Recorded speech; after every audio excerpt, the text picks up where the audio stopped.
सुप्रभात प्यारे बच्चों, मैं आपकी हिंदी अध्यापिका मुकेश कुमारी फिर से एक नए अध्याय के साथ आपके सामने प्रस्तुत हूँ। तो चलिए सबसे पहले हमें क्या करना है वो देख लीजिए। सबसे पहले हमें गूगल पर जाना है और आपको यहाँ ऑक्सफोर्ड एडवांटेज पर सर्च करना है। ऑक्सफोर्ड एडवांटेज पे क्लिक कीजिए। इसके बाद आपको जो पेज दिखाई दे रहा है साइन इन का है, तो लॉगिन नेम और पासवर्ड डालना है। तो जैसे कि मैं पिछले अध्याय में भी आपको पहले बता चुकी हूँ, तो वैसे ही हमें यहाँ पर अपना लॉगिन नेम डालना है 124। यहाँ पे हम हमारा पासवर्ड डालेंगे। आपको भी स्कूल की तरफ से आपका लॉगिन नेम और पासवर्ड दिया गया है, तो उसी तरह से आपको यहाँ अपना डालना है। तो यहाँ पर हम साइन इन कर देंगे।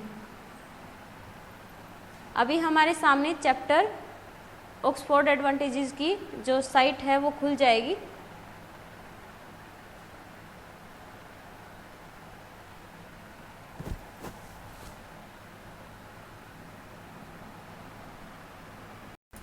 अभी देखिए पेज जो खुला है, यहाँ पर हम थर्ड क्लास को लेंगे, हिंदी को लेंगे,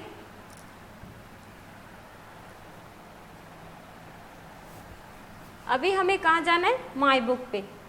हमें बुक चाहिए तो हम माई बुक पे चलेंगे और यहाँ पर देखिए आपको सभी लेसन दिखाई दे रहे हैं। तो इसके सेकंड पेज पे चलते हैं। चैप्टर 13 छुटकी उल्ली। इस लेसन में आपको पता चले छुटकी उल्ली। ये लेसन आपको बहुत ही रोचक लगने वाला है। इसके अंदर जो उल्ली, छुटकी उल्ली किसे कहा गया है, उल्लू, उल्लू के बच्चे को कहा गया है। तो वो क्या करता है, जैसे कि छोटे छोटे बच्चे होते हैं, उनके मन में बहुत सारे प्रश्न उठते हैं कि ये क्या है, वो क्या है, क्योंकि वो दुनिया में आते हैं तब उनके सामने सब कुछ नया होता है। तो उसी तरह से जो छुटकी उल्ली है, उसके सामने सब कुछ नया है, तो वो अपनी मम्मा से प्रश्न करता है कि ये क्या है, वो क्या है। तो उसकी मम्मा उसको वो चाहती हैं कि ये खुद अनुभव करे उन चीज़ों को और उनका पता करे कि वो चीज़ें कैसी हैं, उसको कैसी दिखाई देती हैं। ठीक है, तो चलिए हम लेसन की तरफ चलते हैं। यहाँ पर कुछ शब्द दिए गए हैं। अम्मी, अम्मी मतलब माँ। फड़फड़ाना, जैसे कि पक्षी अपने पंख फड़फड़ाते हैं तो उसको क्या बोला जाता है, फड़फड़ाना। गहरा, गहराई। मीचते हुए, जैसे कि हम अपनी आंखों को मीचते हैं, बंद करते हैं, बंद करना। जोरों की बहुत जोर से। ठीक है। गपशप, गपशप में देखिए छुटकी उल्ली के मन में कुछ सवाल हैं जिनके उत्तर उसको मिल ही नहीं रहे। उत्तर ढूंढने में छुटकी उल्ली की मदद करें। अब यहाँ पर क्या प्रश्न कर रही है छुटकी उल्ली, यहाँ पर उसके दिमाग में जो प्रश्न है वो है कि आसमान में तारे कितने हैं, लहरें कितनी ऊंची उठती हैं, आसमान कितना ऊंचा है। ये सभी प्रश्न वो अपनी माँ से करती है। आगे चलते हैं। सूरज कहाँ से उगता है, बारिश कैसे होती है, चिड़िया कैसे उड़ती है, मछली पानी में कैसे तैरती है। इस तरह के प्रश्न कई बच्चों के मन में घूमते रहते हैं। तो चलिए छुटकी उल्ली के बारे में पढ़ते हैं। जब छुटकी उल्ली 2 साल की हुई तो उसने सवाल पूछना शुरू किया। देखिए कितने की हुई, 2 साल की, तो उसने सवाल करना शुरू कर दिया। आसमान में कितने सितारे हैं। एक रात उसने अम्मी से पूछा, जो उसकी माँ थी, अम्मी थी, उससे उन्होंने पूछा कि आसमान में कितने तारे हैं। बहुत से, अम्मी ने जवाब दिया कि एक नहीं है, बहुत सारे हैं। कितने? फिर उसके मन में प्रश्न आया कि कितने। छुटकी उल्ली ने आसमान की ओर देखते हुए पूछा। अम्मी मुस्कुराने लगी। तुम गिनकर देख लो। कि माँ का क्या था, माँ को तो पता था कि हम गिनती नहीं कर सकते हैं कि सितारे कितने हैं। तो उसने छुटकी उल्ली से कहा कि गिन लो। 1 2 3 4, 101, 102, 103, 104। जब सूरज निकला उल्ली तब भी गिन रही थी। देखो बच्चों, वो बिल्कुल भोलेपन में उनको गिनती जा रही है। उसको नहीं पता कि वो बहुत सारे हैं, उसका गिनना असंभव है। तो 1001, 1002 कितने सितारे हैं आसमान में, अम्मी ने पूछा। अम्मी ने फिर सवाल किया, इतने कि मैं गिन नहीं सकती, उल्ली ने पलकें झपकाते हुए कहा। फिर अपना सिर अपने पंखों में छिपाकर झट से सो गई।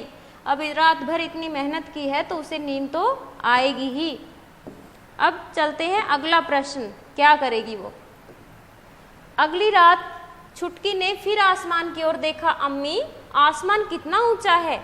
बहुत ऊंचा, अम्मी बोली। अम्मी ने कहा, बहुत ऊंचा, कितना ऊंचा? उल्ली ने फिर पूछा। फिर वो दिमाग में अपने सोचती है कि कितना ऊंचा हो सकता है, जाकर खुद ही देख लो, अम्मी ने कहा। तो उल्ली ऊपर आसमान की ओर उड़ चली। अपने पेड़ से बहुत ऊपर बादलों तक जा पहुंची। उसने अपने पंख जोर से फड़फड़ाए। ठीक है, अब वह बादलों से भी ऊपर उड़ रही थी, लेकिन वह जितना ऊपर जाती आसमान और ऊपर उठता चला जाता। सुबह जब वह अपने पेड़ पर उतरी तो बहुत थक चुकी थी। अब इतना ऊंचा उड़ेगी तो थकेगी। अब वो क्या है कि सबसे ऊपर उड़ रही थी तो वो अपने पेड़ पर आकर विश्राम करती है, थक जाती है। तो कितना ऊंचा है आसमान? फिर अम्मी ने पूछा। अम्मी तो सवाल करेगी क्योंकि उनको तो पता था कि आसमान कितना ऊंचा है। इतना ऊंचा कि मैं उड़कर वहां पहुंच ही नहीं सकती, उल्ली ने जवाब दिया। फिर उसने अपनी आंखें बंद की और सो गई। फिर वो बहुत ज़्यादा थक गई थी और क्या किया उसने, वो सो गई। ये देखिए, छुटकी उल्ली सो ही नहीं रही है। अगली रात छुटकी उल्ली ने समुद्र की लहरों की आवाज़ सुनी। समुद्र में कितनी लहरें हैं? उसने अम्मी से पूछा। फिर उसने अम्मी से सवाल करना शुरू कर दिया कि समुद्र में कितनी लहरें हैं। बहुत सी, अम्मी बोली। अम्मी ने फिर कहा कि बहुत सारी हैं। कितनी? जाओ जाकर गिन लो, अम्मी ने जवाब दिया। तो उल्ली उड़ती हुई समुद्र के किनारे आ पहुंची और लहरें गिनने लगी। 1 2 3 4। पर वह जितनी लहरें गिनती और लहरें किनारे से टकराने लगती। 1001, 1002। और जब सूरज निकला उसने देखा कि समुद्र अब भी लहरों से भरा हुआ था। उसे जोरों की नींद आ रही थी। वह अम्मी के पास लौट आई तो कितनी लहरें हैं समुद्र में? अम्मी ने फिर पूछा। इतनी सारी कि मैं गिन नहीं सकती, उल्ली आंखें मीचते हुए बोली। आंखें मीचते हुए मतलब आंखें बंद करते हुए बोली। अगली रात छुटकी उल्ली ने अम्मी से पूछा, समुद्र कितना गहरा है? बहुत गहरा। कितना गहरा? अम्मी आसमान की ओर देखते हुए बोली, लगभग उतना ही गहरा जितना ऊंचा आसमान है। उल्ली सारी रात आसमान और सितारों के बारे में सोचती रही। समुद्र और लहरों के बारे में सोचती रही। जो भी उसने अम्मी से सीखा था उसके बारे में सोचती रही। सूरज निकलते ही उल्ली अम्मी की ओर मुड़ी। मैं तुमसे प्यार करती हूँ अम्मी।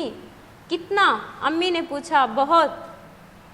फिर मम्मी की बारी आई है। मम्मी ने फिर सवाल किया है कि कितना। अब तक तो सवाल कर रही थी उल्ली, अभी मम्मा ने प्रश्न किया है कितना। उल्ली ने एक पल सोचा और अम्मी के गले लगकर बोली, आसमान जितना ऊंचा और समुद्र जितना गहरा, मैं तुमसे उतना प्यार करती हूँ। अम्मी ने अपने पंखों से छुटकी को ढांप लिया। तुम कितनी बार गले लगाओगी मुझे? उल्ली ने पूछा। बहुत बार। अम्मी ने उसे फिर से गले लगा लिया। कितनी बार? जितनी लहरें हैं समुद्र में, जितने तारे हैं आसमान में। ठीक है बच्चों, ये थी हमारी छुटकी उल्ली की कहानी। और ये देखिए, उसकी मम्मा ने उसको अपनी गोद में लिया हुआ है और अब वो कहती है कि जितने समुद्र में जितनी लहरें हैं, तारे जितने हैं आसमान में, मैं उतना प्यार तुमसे करती हूँ या उतनी बार तुम्हें गले लगाऊंगी। यहाँ पर कुछ प्रश्न दिए गए हैं, इन प्रश्नों को देखो। उल्ली उड़ते उड़ते खूब ऊंचे आसमान में पहुँच गई। उसे वहाँ से धरती कैसी दिखाई दे रही होगी? अगर आसमान में तारे न होते तो वह कैसा लगता? ऐसी चीज़ों के नाम बताएं जिन्हें आप गिन सकते हैं और जिन्हें आप नहीं गिन सकते। अगर उल्ली आपसे पूछती कि आसमान में कितने तारे हैं तो आप क्या कहते? तो ये सभी प्रश्नों के उत्तर आपको अपनी PDF में मिल जाएंगे। ठीक है, यहाँ पर देखो, सही या गलत का लगाना है चिन्ह। उल्ली सूरज गिन रही थी, सूरज गिन रही थी, नो इट्स रॉन्ग। आसमान बहुत ऊंचा होता है, ये तो बहुत सही है, ऊंचा होता है, और वो तो उल्ली ने देख भी लिया। उल्ली ने समुद्र की लहरों की आवाज़ सुनी, आवाज़ सुनी, ये भी सही बात है। समुद्र में एक लहर होती है, ये बात गलत है क्योंकि लहरें एक नहीं होती। उल्ली लहरें नहीं गिन पाई, ये भी बात सही है क्योंकि बहुत सारी लहरें थी जिनको वह गिन नहीं पाई। छुटकी उल्ली समुद्र की गहराई में गई होगी तो उसने वहाँ क्या नज़ारा देखा होगा, सोचें और चित्र बनाएं। अब उल्ली देखो उसमें समुद्र में चली गई तो उसको वहाँ पर सबसे ज़्यादा जो समुद्री जीव है वो दिखाई दिए होंगे, मछलियाँ तैरती हुई नज़र आई होंगी, और जो समुद्र के नीचे का जो नज़ारा होता है वो उसे दिखा होगा। तो आपको सोचना है और चित्र बनाना है। निम्न शब्दों का उपयोग करके 100 शब्दों का एक प्रसंग लिखें। छुटकी उल्ली दोस्त, सवाल, निराला, घूमना। निम्न शब्दों का उपयोग करके मतलब आपको इन शब्दों को अपने उसमें शामिल करना है और अपने जो प्रसंग है उसमें शामिल करना है और एक प्रसंग लिखना है 100 शब्दों का, ठीक है। जैसे कि एक बार एक छुटकी उल्ली थी, वो अपने दोस्तों के साथ घूमने निकल पड़ी, उसके मन में बहुत सारे सवाल थे, ठीक है। इस तरह से हम क्या करेंगे, एक प्रसंग लिखेंगे। इस कहानी को कोई और नाम दे, यह नाम आपने क्यों दिया, ठीक है। तो यहाँ पर आपको एक नया शीर्षक देना है, इस कहानी को एक नया नाम देना है। छुटकी उल्ली कहानी को आप लिख सकते हो कि ऊंचा आसमान, या फिर वेरी गुड। इसमें जैसे कि हम लिख सकते हैं कि छुटकी उल्ली के प्रश्न, ठीक है। तो ऐसे ही हम इसके बहुत सारे शीर्षक लिख सकते हैं, जो आपको उचित लगे वो आप लिख सकते हो, ठीक है। यहाँ पर आपको देखो, यहाँ पर आपको संयुक्त अक्षर, अनुनासिक तथा अनुस्वार वाले 5 शब्द अपनी कार्य पुस्तिका में लिखें। जैसे संयुक्त अक्षर क्या होते हैं, 2 अक्षरों से मिलकर जो शब्द बनते हैं, जो अक्षर बनते हैं वो संयुक्त अक्षर कहलाते हैं। जैसे कि क्ष, त्र, ज्ञ, ये 2 करके 2 अक्षर मिलकर एक अक्षर बना है, तो इसको हम संयुक्त अक्षर कहेंगे। त्रैवी, जैसे त, आधा त प्लस र, ठीक है, प्लस अ, तो ये इतने शब्द अक्षर मिलकर एक त्रय शब्द बना है। तो इस तरह से क्या है कि ये इनको क्या बोलते हैं, संयुक्त अक्षर कहेंगे। अनुनासिक, अनुनासिक क्या होते हैं, अनुनासिक होते हैं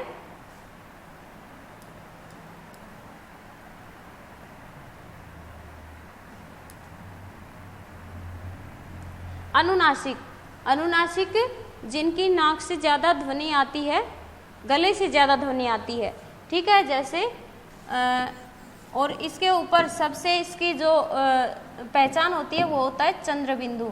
आंगन, मांग, आपको बोलने पर भी पता चल रहा है कि इसके अंदर हमें गले से ज़्यादा आवाज़ निकल रही है, और अनुस्वार में नाक से ध्वनि ज़्यादा निकलती है। अनुस्वार जैसे बंद,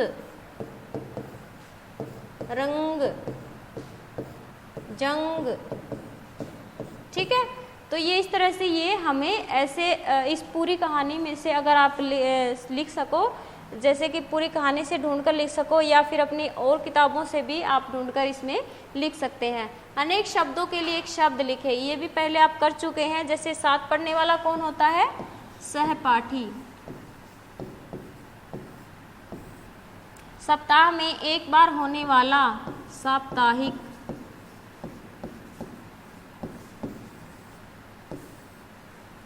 जो कभी न मरे, अमर। ईश्वर को मानने वाला, आस्तिक।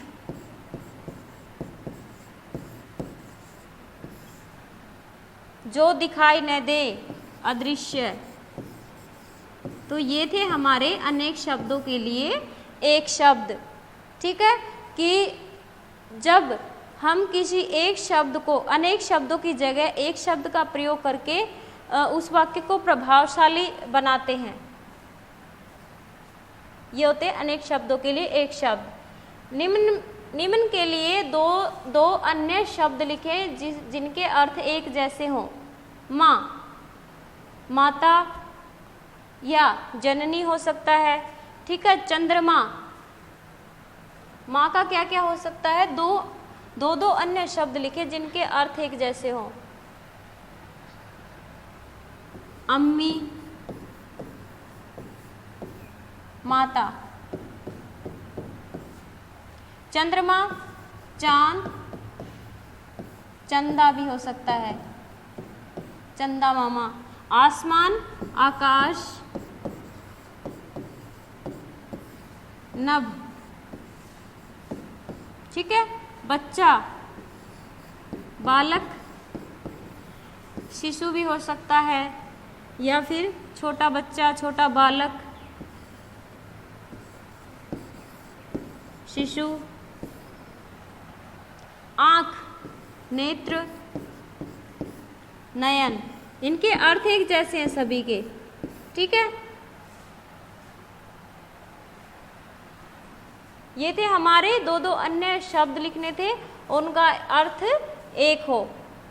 अभी ये देखिए, यहाँ पर आपको क्या करना है, दिए गए वाक्यों में संज्ञा, सर्वनाम, विशेषण और क्रिया शब्दों को रेखांकित करना है, ठीक है। इसमें बताना है हमें संज्ञा कौन सी है, सर्वनाम कौन सा है, विशेषण कौन सा है और क्रिया कौन सी है। तो यहाँ पर देखिए कुतुब मीनार, ये हमारी संज्ञा है, इमारत का नाम है, ठीक है। बहुत ऊंचा, ऊंचा है, कितना ऊंचा है, बहुत। ये हमारा क्या आएगा, ऊंचा। कि कुतुब मीनार कैसा है दिखने में, ऊंचा है, तो ये इसकी विशेषता बता रहा है, ये हमारा विशेषण का काम करेगा, विशेषण।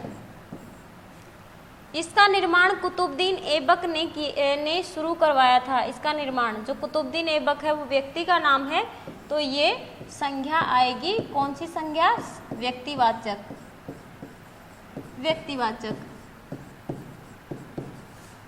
पिछले अध्यायों में आप सभी कर चुके हो ग्रामर को अच्छे से, तो अभी छाट सकते हो कि कौन सा सर्वनाम है, कौन सी संज्ञा है। शुरू करवाया था। गंगा नदी बह रही है, बहना क्रिया है, ठीक है। शुरू करना, करना भी क्रिया है, ठीक है। बहना क्रिया है। गंगा नदी, गंगा जो है वो नदी का नाम है, स्पेशल नाम है, तो ये व्यक्तिवाचक संज्ञा आएगा, व्यक्तिवाचक। और जो ये है नदी, ये आएगा हमारा जातिवाचक संज्ञा, जातिवाचक संज्ञा, ठीक है।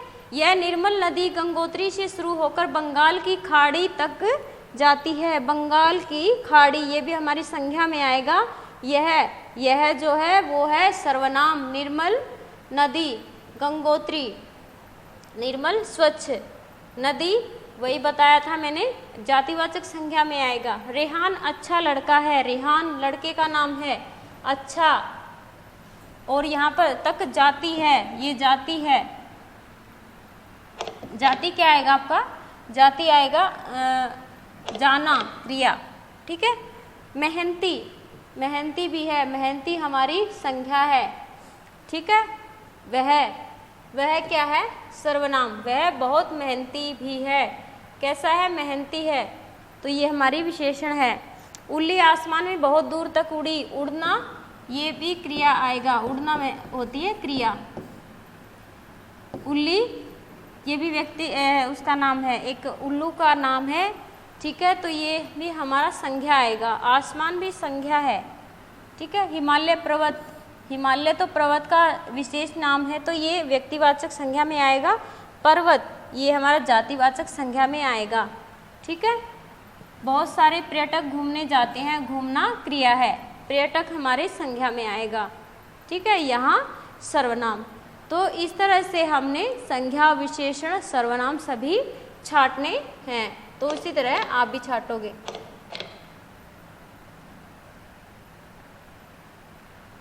ये देखिए, मजे मजे में अपने साथियों के साथ मिलकर सौरमंडल पर जानकारी एकत्रित करें और कक्षा में प्रदर्शित करें।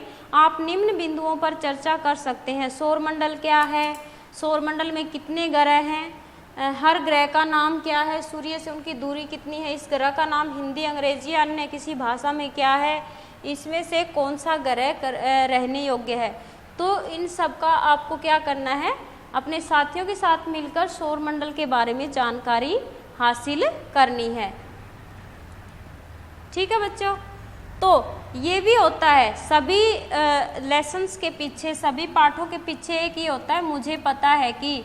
तो यहाँ पर कई पेरेंट्स भी पूछते हैं, कई बच्चे भी पूछते हैं कि यहाँ क्या करना होता है, यहाँ क्या करना होता है। मैं अपने आप कर सकती हूँ, जो काम मैं अपने आप कर सकती हूँ तो उस पर सही का निशान यहाँ लगाना है, ठीक है। और मैं किसी की मदद से कर सकती हूँ तो वो निशान यहाँ लगाना है, ठीक है। जैसे कि संयुक्त अक्षर वाले शब्दों को पहचान कर लिखना, अगर आप वो खुद लिख सकते हो तो आप यहाँ टिक कीजिए, ठीक है। और अगर किसी की मदद से कर सकते हो तो यहाँ टिक कीजिए। अनुस्वार और अनुनासिक शब्दों का प्रयोग, मैं अपने आप कर सकती हूँ, यस। मैं किसी की मदद से कर सकती हूँ, नो। मैं अपने आप कर सकती हूँ। अपने एक शब्दों के लिए एक शब्द पहचान कर लिखना, मैं स्वयं लिख सकती हूँ, मैं किसी की सहायता नहीं ले सकती। संज्ञा, सर्वनाम, क्रिया, विशेषण शब्दों को पहचान कर मैं खुद लिख सकती हूँ, मैं किसी की सहायता नहीं लूँगी। तो इनमें सब में आपको ये करना है। तो आशा करती हूँ बच्चों आपको छुटकी उल्ली कहानी जो है बहुत अच्छी लगी होगी, बहुत प्यारी लगी होगी। तो इसी के साथ हम हमारे पाठ को यहीं पर क्लोज करते हैं। और अगर आपको इस पाठ से संबंधित कोई समस्या है, कोई आपके मन में कोई प्रश्न है या फिर कुछ रहता है तो आप मुझे व्हाट्सएप पे या कॉल करके बता सकते हो, पूछ सकते हो, ठीक है। आज